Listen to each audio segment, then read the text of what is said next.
You know why I'm here, Marty. We're happy.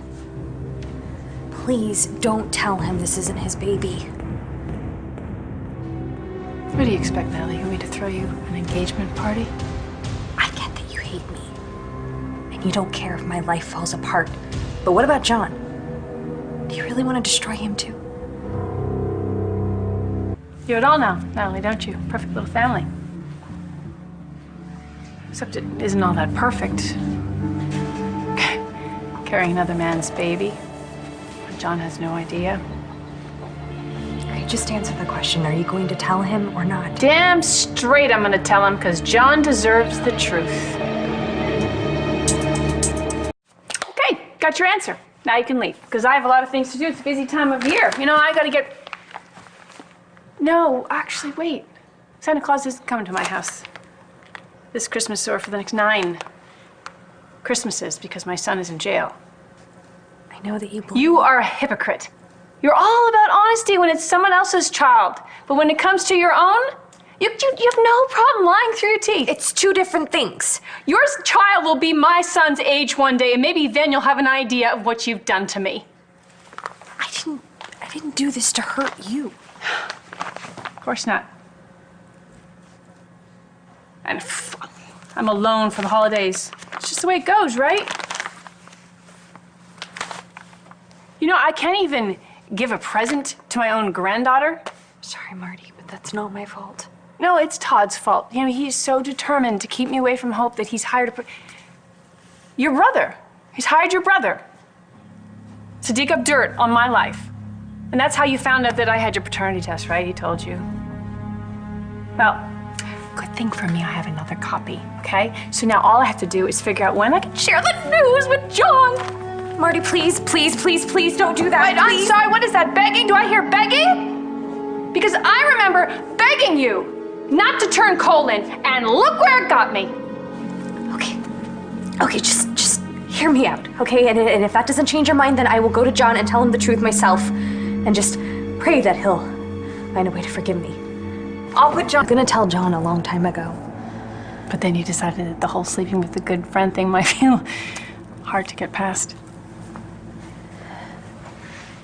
The night that Brody and I were together, I thought that John and I were never gonna happen. Oh, yeah, so why not jump into bed with the next guy who comes along?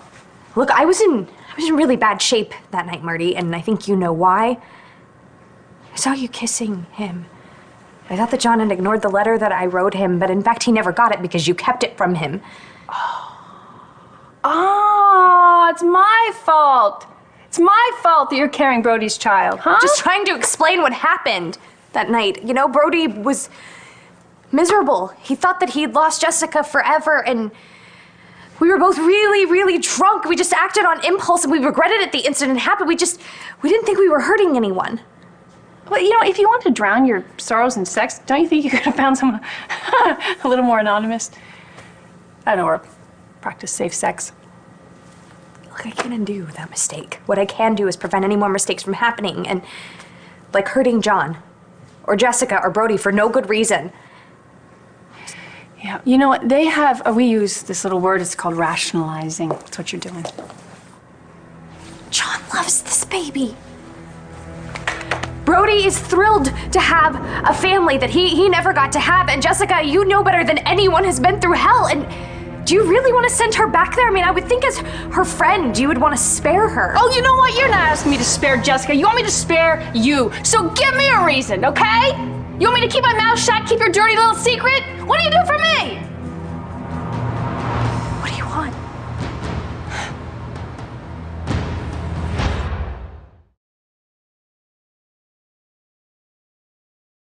Okay, if you could just forget about all of this, I will make it worth your while. I won't go to the police and report the fact that you broke into the DNA lab and stole my records.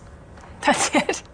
That's your idea of a fair trade? Marty, you would go to jail. I'm guaranteeing your freedom. It's not my freedom I'm concerned about. It's my son's. You put him in jail, you get him out, then we talk. Get him out! Get him out! How do you expect me to do evidence that? that put coal away came from you. If you tell them you reviewed it and then you found a mistake, then the conviction goes away. It's not that simple. Then make it simple, and I'll keep my mouth shut. You have your baby with John, and I have mine, only if I get mine.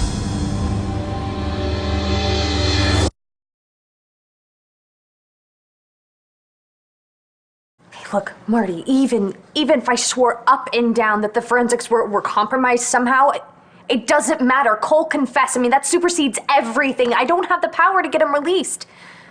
Then I guess I don't have the power to keep my mouth shut. Marty, that's not true! In a few days, one of the worst years of my life is about to be over. Now, you may not want to have a clean slate, but I do. I am not going to carry your burden around anymore, Natalie. Marty, if you tell John, do you realize no one is going to thank you? I can live with that. Are you sure? Because I know you want John to hate me, but do you realize that he's going to hate you too for the way you went about this? I'm willing to take my chances. You're willing to lose your job. And you're willing to go to jail because you know damn well I can make that happen. And when it does happen, you will lose the respect of everyone you care about, especially Cole. Is that who you want to be for your son? Full of bitterness and spite? Come on, Natalie. Yeah, come on. You know all I have to do is dial John's number here. And that little moral high ground you're standing on, open up, boom, you'll go, bye-bye. Okay. I am just trying to make you understand that ruining my life is not going to make your life better, okay? It's going to ruin your life too. Is it worth it? All right.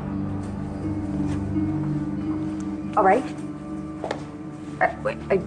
Are you saying that you won't tell John? All right. I won't tell John that the baby's Brody's. You swear? I swear.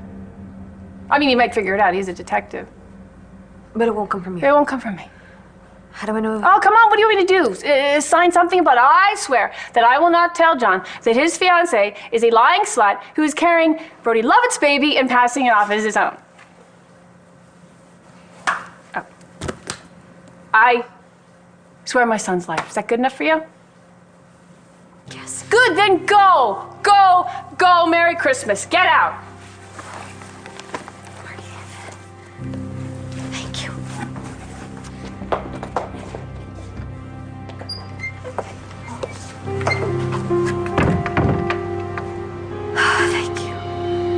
Thank you.